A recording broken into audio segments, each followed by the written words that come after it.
ஐயாவோட ஆட்டத்தை இனிமேதான் பார்க்க போறீங்க.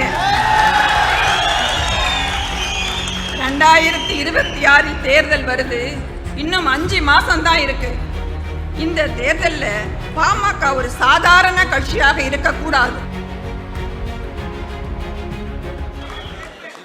இத்தனை வருஷம் நீங்க ஐயா உழைப்புல சுகமா வாழ்ந்தீங்க. ஆனா ஐயா 96,000 கிராமம் யோசிச்சு பாருங்க. 96,000 கிராமத்துக்கு கால் கடுக்க நடந்தாரு. சிறைச்சாலைகள்ல படுத்து தூங்கினாரு. தன் ரத்தத்தை வியர்வையா சிந்தனாரு. எதுக்கு? தான் பையன் ஏசி ரூம்ல உட்காரணுன்றதுக்காகவா? இல்லவே இல்லை. என் வன்னிய சமூகத்து பிள்ளைகள் படிக்கணும், வேலைக்கு போகணும், அதிகாரத்துக்கு வரணும் அப்படின்றதுக்காகத்தான். ஆனா தம்பி அன்புமணி என்ன செஞ்சார்? நாடாளுமன்றத்துக்கு அனுப்புனா அங்க போய் நம்ம மக்களுக்காக பேசுவாருன்னு பார்த்தா கணக்கு எடுத்து பாருங்க.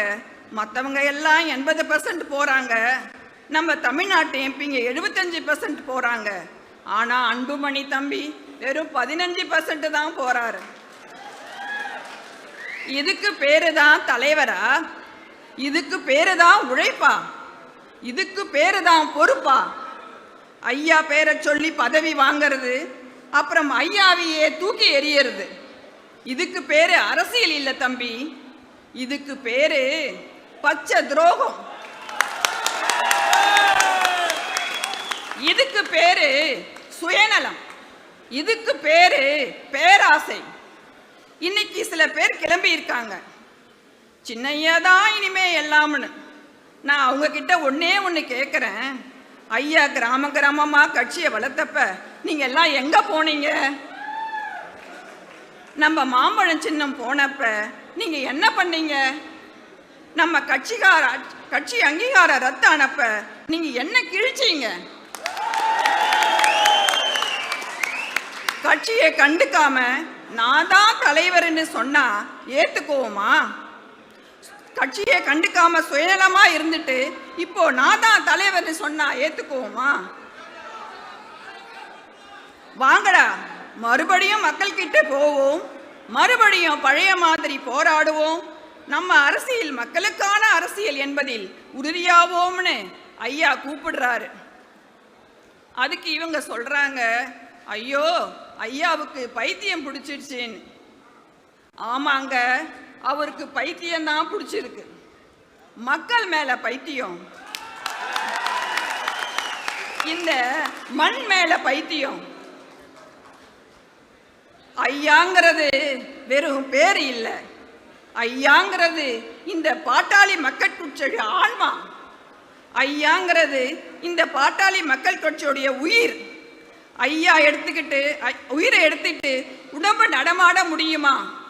ஐயா இல்லாத இந்த பாமக பிணத்துக்கு சமம். அந்த பிணத்தை வச்சு அரசியல் பண்ணலாம்னு அன்புமணி டீம் நினைக்குது. ஆனா இந்த ஸ்ரீகாந்தி உயிரோடு இருக்கும் வரைக்கும்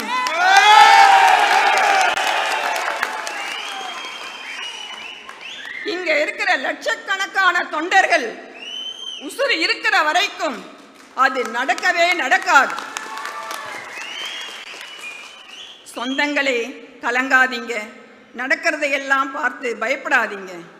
இதையெல்லாம் ஒரு நல்ல சகுனமாக தான் நான் பார்க்குறேன். ஏன் தெரியுமா? நம்ம கட்சி இத்தனை நாளாக பிடிச்சிருந்த பீடையெல்லாம் தானா கழிஞ்சு போயிடுச்சு. துரோகிகள் எல்லாம் போயிட்டாங்க, சுயநலவாதிகளும் போயிட்டாங்க. இப்போ ஐயா கிட்ட மிச்சம் இருக்கிறது யாரு? உண்மையான விசுவாசிகள்,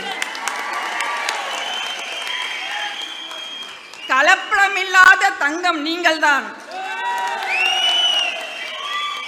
இனிமே பாருங்க, ஐயாவோட ஆட்டத்தை இனிமேதான் பார்க்க போறீங்க.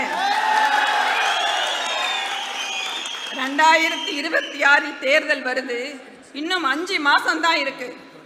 இந்த தேர்தலில் பாமக ஒரு சாதாரண கட்சியாக இருக்கக்கூடாது. ஒரு தவிர்க்க முடியாத சக்தியா மாறணும். நமக்குன்னு ஒரு மரியாதை வேணும். நம் சமூகத்தோட நோக்கங்கள் எண்ணங்கள் நிறைவேறணும்னா சும்மா வெளியே இருந்து ஆதரவு தர்றது பத்தாது. ஒரு ஆட்சி மாற்றம் வேண்டும். அந்த ஆட்சியில நமக்கு பங்கு வேணும். ஐயா வியூகம் வகுத்துட்டாரு. யார் கூட கூட்டணி, யாருக்கு சீட்டு, எப்படி ஜெயிக்கணும்னு ஐயாவுக்கு தெரியும். இனிமே குறுக்க பேச யாருமே கிடையாது. காலை வாரிவிடவும் யாரும் இல்லை. நான் சொல்றேன், எழுதி வச்சுக்கோங்க. வரப்போற எலெக்ஷன்ல குறைஞ்சது 25 எம்எல்ஏக்களோட நம்ம ஐயா சட்டசபைக்குள்ள நுழைவார்.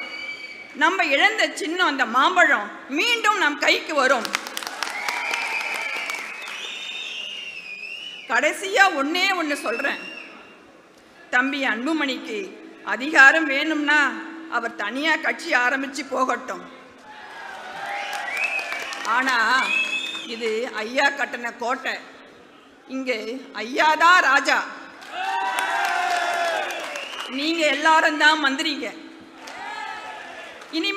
இனிமே நான் சும்மா இருக்க மாட்டேன். நான் ஐயா பொண்ணு மட்டும் இல்லை, நானும் ஒரு தொண்டன். ஊர் ஊரா வருவேன், வீடு வீடா வருவேன். நீங்க எல்லோரும் என் கூட வருவீங்களா? ஐயா கண்ணுல ஆனந்த கண்ணீரை வரவழைக்க தயாரா? அப்படின்னா ஒரு உறுதி எடுப்போம். துரோகத்தை வீழ்த்துவோம்,